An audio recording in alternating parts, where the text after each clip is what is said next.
now, legalizing marijuana in New Jersey. Not medicinal marijuana, mind you, making pot like beer in the eyes of the law. A new bill aims to make that a reality.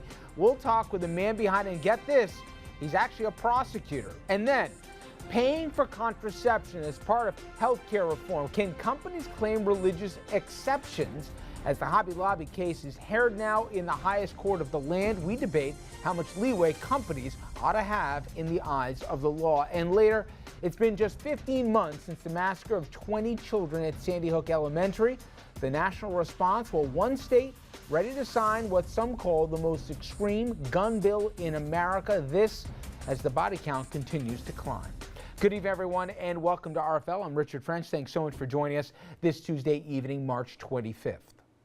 Overall, I'm confident that it allows us to do what is necessary in order to deal with the dangers of a terrorist attack, but does so in a way that addresses some of the concerns that people had raised.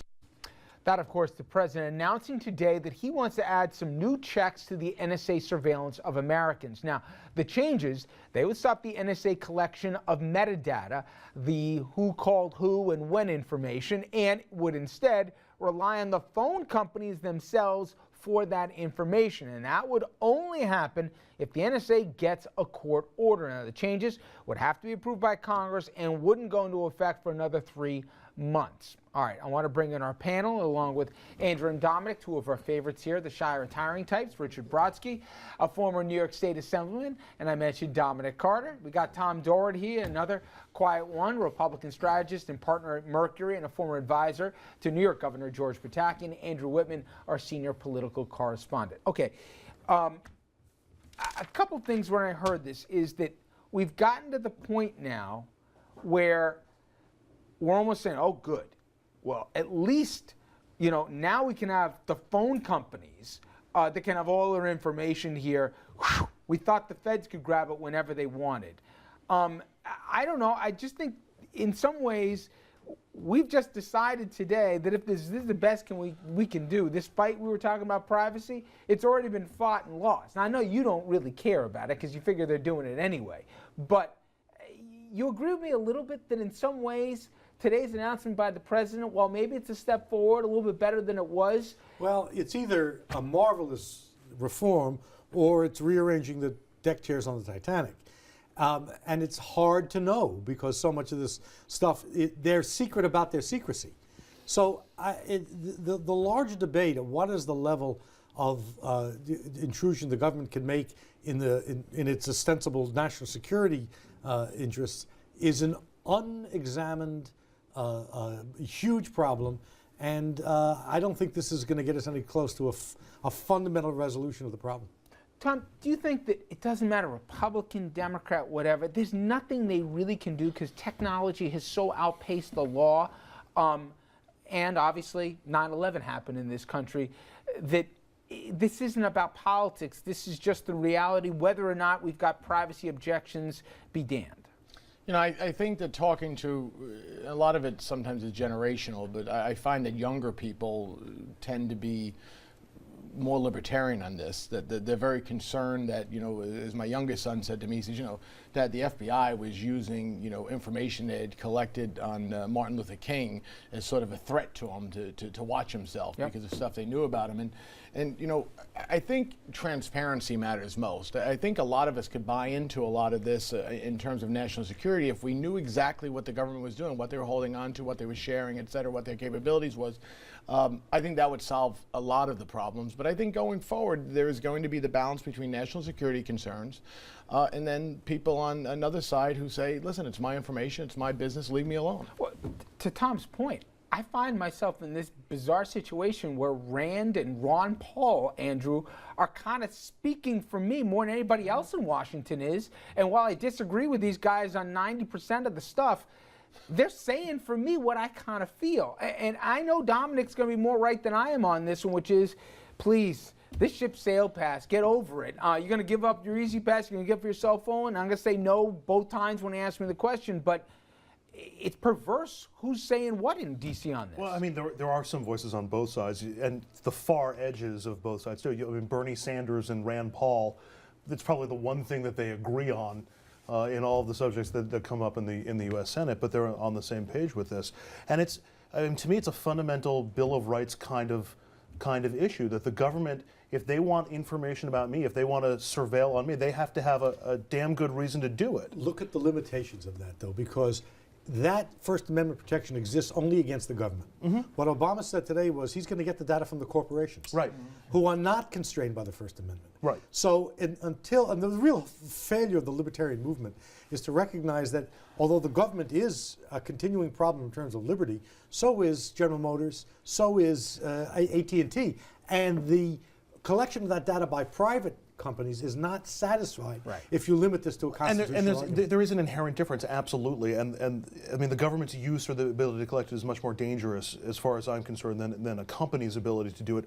But you know, if Facebook wants to collect my information so it can sell me products, that's one thing. If Facebook then turns around at just the slightest little please give us the information from the government and does it without a warrant, I have a problem with Once that. you admit the legitimacy of a large corporation collecting the same kind of data the government collects, you've lost the argument. That's my point. But and you said it better than I did at the beginning, but to me, that's the point here that, okay, we're going to ask Facebook, we're going to ask AT&T, we're going to ask the telcos, please do it.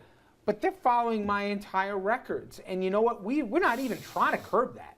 That somehow, when I pay them a monthly bill, is part of the compact. I never remember the debate same about information that's been on a phone bill for as long as I can remember. Their monthly phone bill would come in. Okay, but they didn't know what you said on the phone, and they didn't know what your email traffic was. No, but it would say you called this number and you were on for this many minutes, and it was to this location. I mean, that's the old-fashioned And when the phone government bill. wanted that information, it got a warrant. Right.